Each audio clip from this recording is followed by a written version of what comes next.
सबसे पहले बात मौसम की, तो उत्तराखंड में एक बार फिर से बारिश का येलो अलर्ट जारी कर दिया गया है, जबकि देहरादून के लिए आज और रात में ऑरेंज अलर्ट जारी किया गया है आज रात के लिए। इसके साथ ही आज रात में टिहरी, पौड़ी, नैनीताल, चंपावत, बागेश्वर में भी भारी बारिश का अलर्ट जारी किया गया है।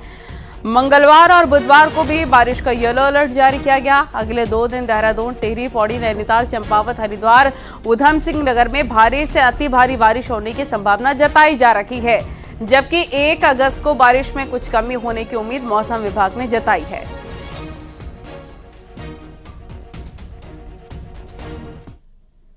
पे जाते हैं, अगर आज 29 तारीख के लिए बात करें तो ऑरेंज में हमने जो है वार्निंग देहरादून डिस्ट्रिक्ट के लिए रखी है, जिसमें हैवी से वेरी हैवी रेन की संभावना है।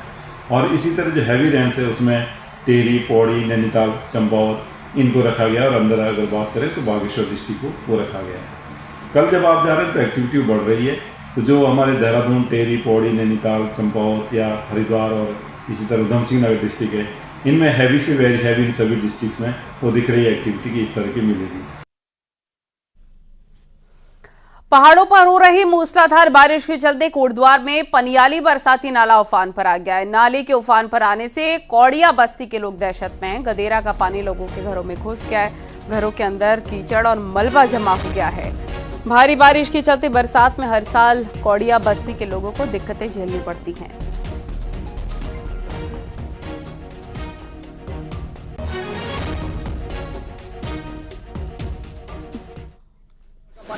हाँ, रोखड़ का पानी कदियो आ जा।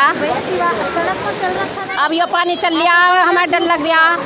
हमारे तक घरों में पानी भर जाएगा, फिर हम क्या करेंगे? बहुत पानी आता है हमारे घरों में। आप देखो गली में भी, हमारी गली में पूरा पानी है। ठीक है सर, अब देखो रोकड़ पानी को कितना पानी आ रखा है इस टाइम। अब खतरा है, जितनी गली में लकड़ी वगैरह सब कुछ है, ये जो ये रखी है सब टूटा फूटा है, ये हट जाना चाहिए सर। बद्रीनाथ धाम में लगातार अलकनंदा नदी का जलस्तर बढ़ रहा है, जिससे ब्रह्मकपाल, गांधी घाट और तप्तकुंडी क्षेत्र में लगातार जल जमाव हो रहा है। दोपहर के बाद हर दिन अलकनंदा नदी रौद्र रूप में बह रही है। इसके बाद सुरक्षा के चलते पुलिस प्रशासन सभी घाटों को खाली कर रहा है। ऊंचाई वाले इलाकों में बारिश की वजह से लगातार ग्लेशियर पिघल रहे हैं, इसकी वजह से नदियों का जलस्तर बढ़ रहा है।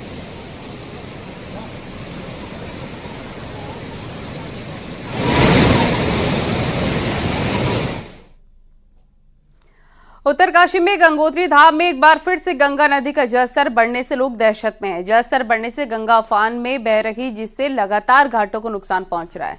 गंगा नदी के उफान से भवनों और आश्रमों को भी काफी खतरा है।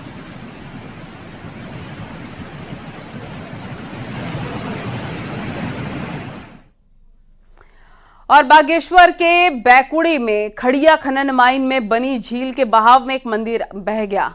गांव पर भी खतरा बना हुआ है। तेज बारिश की वजह से खड़िया खनन माइन से पानी भरा है, इससे खतरा भी बना हुआ है। खड़िया खान फट चुके हैं यहाँ।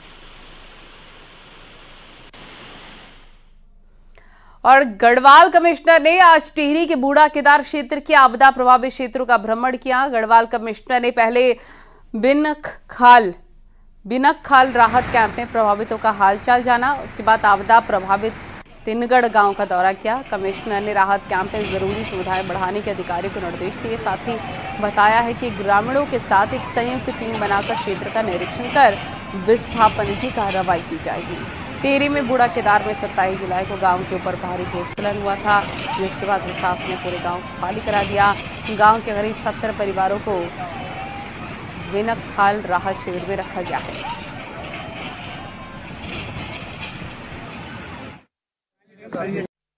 ज्वाइंट इंस्पेक्शन शुरू होगा और जैसे जैसे स्थान मिलते जाएंगे वैसे वैसे विस्थापन की प्रक्रिया भी चलती रहेगी। अभी जो हमारी टॉप प्रायोरिटी है, जो हमारा शेल्टर होम चल रहा है, जो हमारा एक लोगों ने अपनी शरण ले रखी है, वहाँ का मैंने निरीक्षण किया, लोगों से बात की। लोगों के लिए खाने पीने, रहने, शौचालय सभी की व्यवस्था बहुत ही अच्छी है। हरिद्वार में कांगड़ा घाट पर गंगा में डूब रही 4 कांवड़ियों को एसडीआरएफ ने बचाया है। कांगड़ा घाट पर मेरठ से आए 4 कांवड़िए गंगा में नहाते वक्त पानी के तेज बहाव में बह गए। मौके पर मौजूद एसडीआरएफ के जवान ने फौरन नदी में कूदकर कांवड़ियों की जान बचाई। आपको बता दें कि पुलिस कांवड़ियों को गहरे पानी में न जाने को लेकर लगातार जागरूक भी कर रखी है, लेकिन उसके बाद भी कांवड़ियां अपनी जान जोखिम में पीछे जा।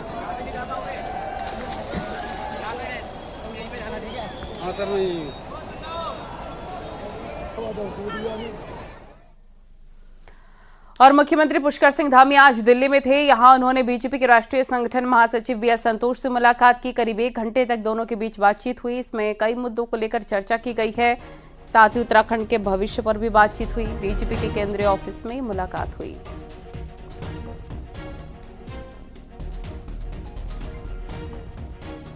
तो मुख्यमंत्री पुष्कर सिंह धामी आज दिल्ली में थे। यहां उन्होंने बीजेपी के राष्ट्रीय संगठन महासचिव बीएल संतोष से मुलाकात की। 1 घंटे तक दोनों के बीच बातचीत हुई है। इसमें कई मुद्दों को लेकर चर्चा हुई। उत्तराखंड के भविष्य पर भी बातचीत हुई। बीजेपी के केंद्रीय ऑफिस में यह मुलाकात हुई है।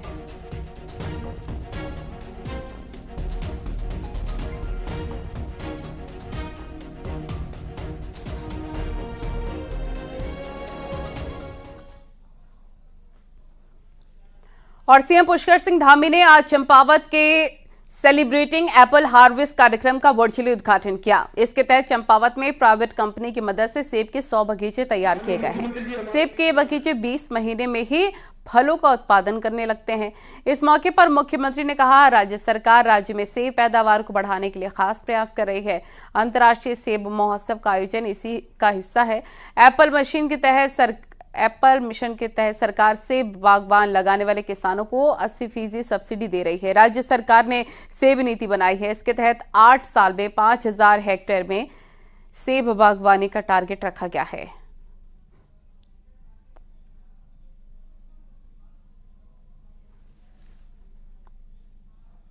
और कैबिनेट मंत्री गणेश जोशी आज दिल्ली में केंद्रीय सहकारिता मंत्री अमित शाह से मिले हैं। गणेश जोशी ने कहा है कि केंद्र सरकार उत्तराखंड के ऑर्गेनिक उत्पाद खरीदेगी और जल्द ही इसके लिए एक MOU साइन किया जाएगा। गणेश जोशी ने बताया केंद्रीय मंत्री अमित शाह ने इस पर सहमति जताई है और क्या साइन किया जाएगा। उत्तराखंड से red rice, basmati rice, millet और पहाड़ी दालों को केंद्र सरकार खरीदेगी।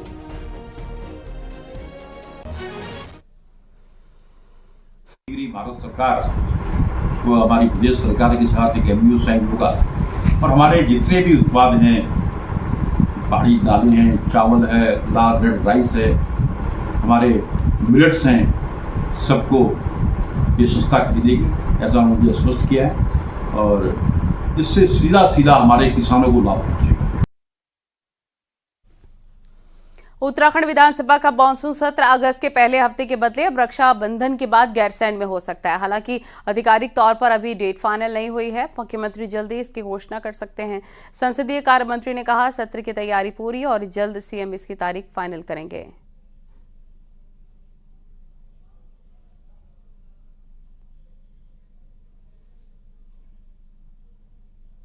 लोग इस सत्र को गैरसैंण में करने वाले हैं। अगस्त माह में होगा। चूँकि तिथि अभी फाइनल नहीं हुई है, लेकिन हम ये मान के चलें कि बहुत जल्द हम इस पर निर्णय लेंगे, क्योंकि पिछली बार आप जानते हैं कि जो मंत्रिमंडल की बैठक हुई थी, माननीय मुख्यमंत्री जी को अधिकृत किया था, उनके निर्देशानुसार जब वो निर्णय हो जाएगा तो निश्चित रूप से हम लोग इसको गैरसैंण में करेंगे। कांग्रेस की केदार यात्रा आज रुद्रप्रयाग पहुंची। इससे पहले श्रीनगर गढ़वाल के पास श्रीकोट से आज कांग्रेस की पदयात्रा आगे बढ़ी तो धारी देवी के नजदीक भगवान शिव के जागर लगते ही कांग्रेस नेता हरक सिंह रावत पर देवता प्रकट हो गए। हरक सिंह ने इस दौरान जाकर लगाने वालों को बाबा केदार का जाकर लगाने को कहा। इस दौरान कांग्रेस प्रदेश अध्यक्ष करण माहरा और दूसरे कांग्रेस कार्यकर्ता भी ढोल दमाऊ और जागर पर थिरकते नजर आए।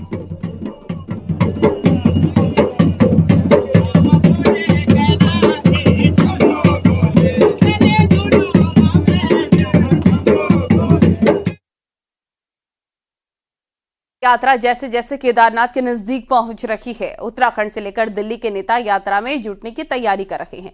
अब कांग्रेस नेता राहुल गांधी के ऑफिस से सीधे मॉनिटरिंग का असर यात्रा में अगले 5 दिन साफ नजर आएगा।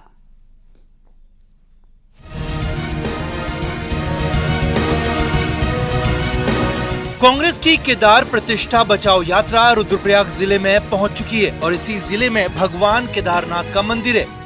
जैसे जैसे कांग्रेस की ये यात्रा केदारनाथ के नजदीक पहुंच रही है, उत्तराखंड से लेकर दिल्ली तक के कांग्रेस नेताओं के यात्रा में पहुंचने के प्रोग्राम तय हो चुके हैं। गढ़वाल में कांग्रेस नेता हरक सिंह रावत सोमवार को यात्रा में जुड़ गए। मंगलवार को पूर्व सीएम हरीश रावत, नेता विपक्ष यशपाल आर्य, सीनियर नेता प्रीतम सिंह और केदारनाथ का मुद्दा उठाने वाले कांग्रेस नेता गणेश गोदियाल यात्रा में जुड़ेंगे और ये चारों बड़े नेता 3 अगस्त तक इस यात्रा में एक साथ रहेंगे। 1 अगस्त को युवा कांग्रेस के राष्ट्रीय अध्यक्ष श्रीनिवास बीवी यात्रा में शामिल होंगे और खबर है कि महिला कांग्रेस की राष्ट्रीय अध्यक्ष अलका लांबा भी इस यात्रा में शामिल होंगी। 3 अगस्त को कांग्रेस नेता पवन खेड़ा यात्रा में शामिल होंगे। तो आखिर में कांग्रेस को इंतजार है लोकसभा में नेता विपक्ष राहुल गांधी का, हालांकि अभी उनका प्रोग्राम तय नहीं हुआ है। युवा कांग्रेस के राष्ट्रीय अध्यक्ष आदरणीय श्रीनिवास बीवी जी परसों यहाँ पहुँच रहे हैं पदयात्रा में। इससे स्वयं ये दर्शाता है कि कांग्रेस पार्टी के लोग कितने गंभीर हैं इस पदयात्रा को लेकर। हम अपनी आस्था पर चोट नहीं पहुंचने देंगे। हम बाबा केदार का जो सोना गायब हुआ है उसको वापस लाने की जो हमारी लड़ाई है उसको आगे बढ़ाने का लगातार काम कर रहे हैं। केदार बचाओ यात्रा का मैसेज कांग्रेस पूरे देश में देना चाहती है, तो पार्टी नेता राहुल गांधी का ऑफिस यात्रा की मॉनिटरिंग कर रहा है। यही वजह है कि आखिरी 5 दिनों में पार्टी के बड़े नेताओं के साथ दिल्ली वाले नेताओं के भी चेहरे दिखेंगे और कांग्रेस को उम्मीद है कि इससे बड़ा मैसेज जनता तक जाएगा कि भाई ये जनता मालिक है, ये जनता देखे कि भाई क्या हो रहा है। तो सवाल ये है कि यहाँ पर भी जनता देखे कि क्या हो रहा है। इसका आपका ये कहना कि कांग्रेस का अगला कदम क्या होगा। कांग्रेस का पहला कदम तो ये है कि सरकार जो गलतियां सरकार से हुई हैं सरकार उसको ठीक करे। सरकार अगर उसको ठीक नहीं करती तो निश्चित रूप में हम पूरे उत्तराखंड तक इस बात को ले जाएंगे। उत्तराखंड की केदार बचाओ यात्रा मंगलवार से रफ्तार पकड़ेगी, जब 5 बड़े नेता अगले 5 दिन एक साथ आगे बढ़ेंगे। तो कांग्रेस हाईकमान इस यात्रा के जरिए मुद्दे के साथ उत्तराखंड की जनता को पार्टी के मजबूत होने का संदेश देना चाहती है। देहरादून से न्यूज़ 18 के लिए दीपांकर भट्ट की रिपोर्ट।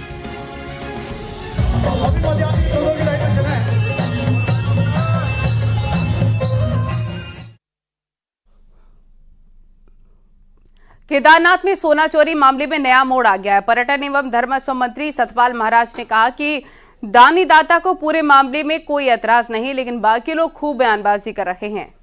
महाराज ने कहा उन्होंने साल भर पहले केदारनाथ के इस पूरे मामले की जांच के आदेश कर दिए थे। जांच अधिकारी कमिश्नर गढ़वाल ने अब ये रिपोर्ट मुझे सौंप दी है। रिपोर्ट के अध्ययन के बाद इसे जल्द सार्वजनिक किया जाएगा।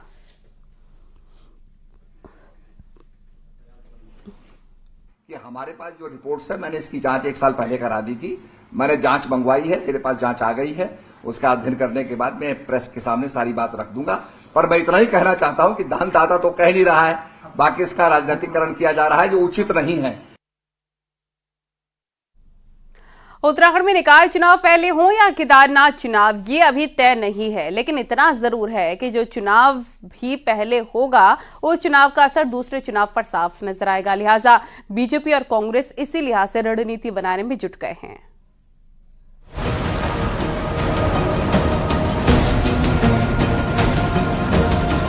उत्तराखंड में निकाय चुनाव के साथ ही केदारनाथ विधानसभा का उपचुनाव भी होना है।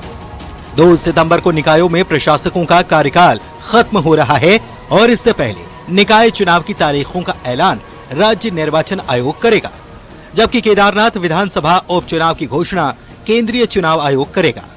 ऐसे में जो भी चुनाव पहले होगा दूसरे चुनाव पर उसका साफ असर दिख सकता है। सीमांकन की भी हम लोग मान के चलें बहुत जल्दी हम इसको अंतिम रूप में ले लेंगे और तत्पश्चात फिर आरक्षण होगा, क्योंकि जब तक सीमांकन पूरा नहीं होगा आरक्षण नहीं कर सकता और बिना आरक्षण के चुनाव नहीं हो सकता। इन सभी बातों को ध्यान में रखते हुए जैसी ये प्रक्रिया पूरी होगी तो हम चुनाव कराने की स्थिति में होंगे। कि केदारनाथ में जितने काम हमारे मुख्यमंत्री जी कर रहे हैं, हमारे प्रधानमंत्री जी कर रहे हैं, हमारी सरकार कर रही है, लोग चाहते हैं कि यहाँ बीजेपी का विधायक फिर बने, क्योंकि वहाँ हमारे विधायक के अकस्मात निधन हो गया था और मैं ये कह सकता हूँ कि वहाँ हम अच्छे मतों से चुनाव जीतेंगे। मंगलौर और बद्रीनाथ में जीत के बाद कांग्रेस जोश में है और कांग्रेस को उम्मीद है कि इसका असर न सिर्फ केदारनाथ चुनाव में दिखेगा बल्कि निकाय और पंचायत चुनाव में भी कांग्रेस ही जीतेगी। कोई भी चुनाव हो, चाहे केदारनाथ जी का उपचुनाव होना हो चाहे निकाय चुनाव जो होने हैं पूरे प्रदेश के अंदर और चाहे आगामी पंचायत के चुनाव, इन सब चुनाव में बद्रीनाथ सीट पर और मंगलौर सीट पर पूरे देश के अंदर 13 उपचुनाव जो हुए अलग अलग राज्यों में, उसमें इंडिया गठबंधन को और कांग्रेस को जो फायदा हुआ है उसका सीधा असर इन चुनावों पर पड़ेगा। बिहार, दिल्ली, महाराष्ट्र और हरियाणा में इसी साल विधानसभा के चुनाव होने हैं, तो उत्तराखंड समेत पड़ोसी राज्य यूपी में विधानसभा का उपचुनाव होना है। माना जा रहा है कि या तो विधानसभा चुनाव के साथ ही उपचुनाव घोषित हों या फिर उपचुनावों की डेट पहले जारी हो सकती है, और ऐसे में उत्तराखंड में निकाय चुनावों की तारीख इससे प्रभावित हो सकती है। न्यूज 18 के लिए देहरादून से सुनील नवप्रभात की रिपोर्ट।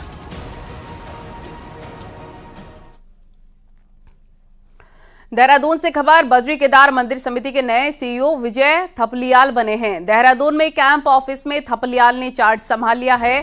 बीकेटीसी अध्यक्ष अजेंद्र अजय ने उनको शुभकामनाएं दी। आपको बताएं, बद्रीनाथ और केदारनाथ में यात्रा का प्रबंध मंदिर समिति ही करती है।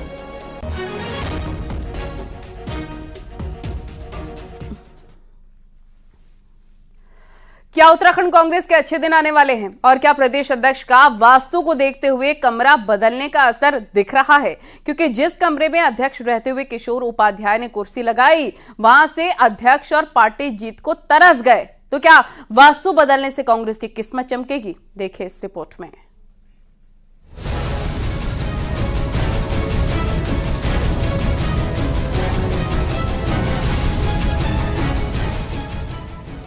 बद्रीनाथ और मंगलौर उपचुनाव जीतकर कांग्रेस खुश है। 24 साल में पहली बार विपक्षी पार्टी ने उपचुनाव जीता तो कांग्रेस जीतने की सोच भी नहीं सकती थी, उसने उलटफेर किया। अब इस उलटफेर और कांग्रेस के दिन फिरने के पीछे वास्तु का एंगल भी देखा जा रहा है। लोकसभा चुनाव से पहले कांग्रेस प्रदेश अध्यक्ष करण माहरा ने पहले कमरा बदला। पुराने कमरे में नेगेटिविटी की बात करते हुए अध्यक्ष करण माहरा ने नया कमरा तैयार करवाया।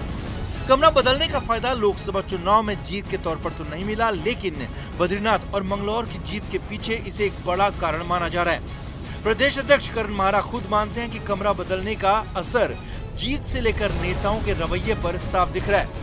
और वास्तु का निश्चित ही फर्क पड़ता है, मैं मानता हूँ, और शुभ रहा मेरे को अपना कमरा बदलना।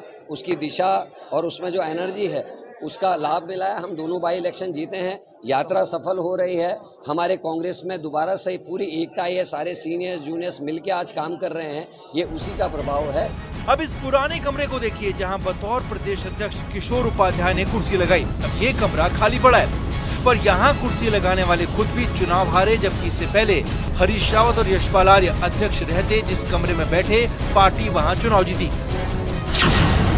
2017 में अध्यक्ष रहते हुए किशोर उपाध्याय विधायक का चुनाव हारे, पार्टी भी हार गई। 2019 में अध्यक्ष रहते हुए प्रीतम सिंह लोकसभा चुनाव हारे और पार्टी 5 सीटें हारी। 2022 में अध्यक्ष रहते हुए गणेश गोदियाल विधायक का चुनाव हारे, फिर पार्टी चुनाव हारी। पूर्व प्रदेश अध्यक्ष प्रीतम सिंह का कहना है कि वास्तु पर हम भरोसा करते हैं और जो भी है पार्टी के लिए अच्छे रिजल्ट आने चाहिए और पार्टी 2027 का चुनाव जीते। तो क्या करण माहरा ऑफिस में कुछ और बदलेंगे? उसमें उनको जो पहले कमरा मुझे आवंटित था या जिसमें मैं बैठता था उसमें कुछ लगा होगा, इसलिए उन्होंने कमरा आवंटित कर दिया हो, तो ये होता है। हम इन चीज़ों में विश्वास रखते हैं, तो उन्होंने तदनुसार जो उसमें परिवर्तन करने का काम किया है, तो अच्छी बात है, सुखद परिणाम आने चाहिए। ये दोनों कमरे कांग्रेस के पिछले 10 साल का इतिहास है, जिसमें अब जाकर पार्टी विपक्ष में रहते हुए 2 उपचुनाव जीती है। अब देखना होगा कि पार्टी अध्यक्ष का कमरा बदलने का फैसला फिर सत्ता में वापसी करवा पाता है या नहीं। देहरादून से न्यूज 18 के लिए दीपांकर भट्ट की रिपोर्ट।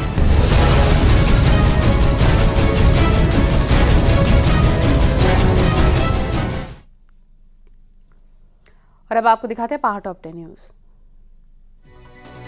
बागेश्वर पुलिस ने गरुड़ में करीब 6 नाली जमीन पर अवैध रूप से उगाई जा रही भांग की खेती को नष्ट किया।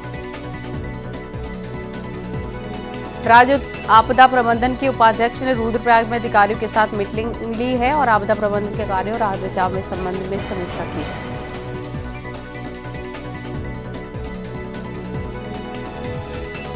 केदारनाथ के पूर्व विधायक मनोज रावत ने आरोप लगाया कि चारधाम रजिस्ट्रेशन के नाम से गुजरात की कंपनी को फायदा पहुंचाया जा रहा है। बागेश्वर में बीडी पांडे कैंपस में सैनिटरी पैड नैपकिन मशीन लगाई गई। स्वास्थ्य विभाग और बाल विकास की पहल पर यह मशीन लगाई गई है। कुमाऊं विश्वविद्यालय में प्रवेश प्रक्रिया खत्म होने के बाद दीक्षारंभ कार्यक्रम हुआ है, जिसमें नए सत्र में कॉलेज पहुंचे छात्रों को बेहतर छात्र बनने की दीक्षा दी गई। रामनगर में ग्लोबल टाइगर डे के मौके पर कॉर्पोरेट ऑफिस में टीचरों के साथ संवाद कार्यक्रम हुआ। बढ़ते बागों से बढ़ रही चुनौती पर चर्चा हुई। बद्रीनाथ धाम में भी रिकॉर्ड तोड़ कांवड़िए पहुंचे हैं। अभी तक धाम में 5,500 से ज्यादा कांवड़ियों ने दर्शन किए। सावन के दूसरे सोमवार को ऋषिकेश के चंद्रेश्वर महादेव मंदिर में बड़ी संख्या में श्रद्धालु पहुंचे, जहां भगवान शिव का जलाभिषेक किया गया। सावन सोमवार पर देहरादून के कई शिवालयों में सैकड़ों की संख्या में कांवड़िए पहुंचे और भगवान शिव का जलाभिषेक किया। अल्मोड़ा के जागेश्वर धाम में सावन के श्रद्धालुओं के लिए भंडारे का आयोजन। इसमें हलवा पूड़ी के साथ पोहा, डोसा, पास्ता भी दिया गया।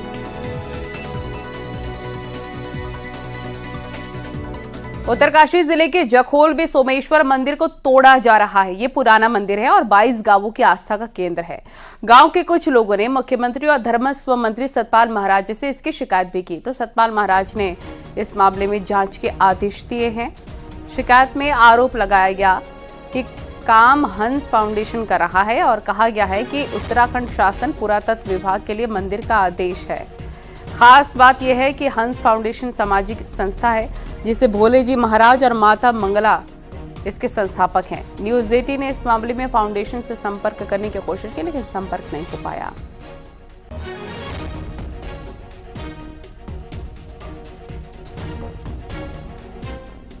हमने जांच के लिए कहा है कि भाई कौन संस्था बना रही है, क्या बना रही है, क्या उनके पास पर्याप्त फंडिंग है, क्या क्या उनके पास एक्सपर्टीज है, मंदिर बनाने की उनके पास कौशल है, क्या उन्होंने प्लान सबमिट किया है, आखिर वो क्या करने जा रहे हैं ये तो पता चले। और उसमें 22 गांव का मंदिर है तो 22 गांव की सहमति होनी चाहिए।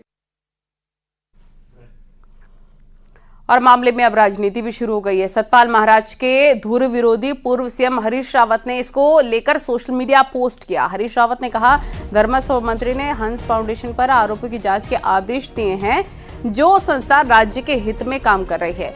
उन्होंने लिखा कि जरा गांव वालों से पूछ लेते, उनके आपसी झगड़े का बहाना लेकर आप हंस फाउंडेशन को अच्छे काम करने से रोकना चाहते हैं। ये राज्य के हित में अच्छा नहीं है।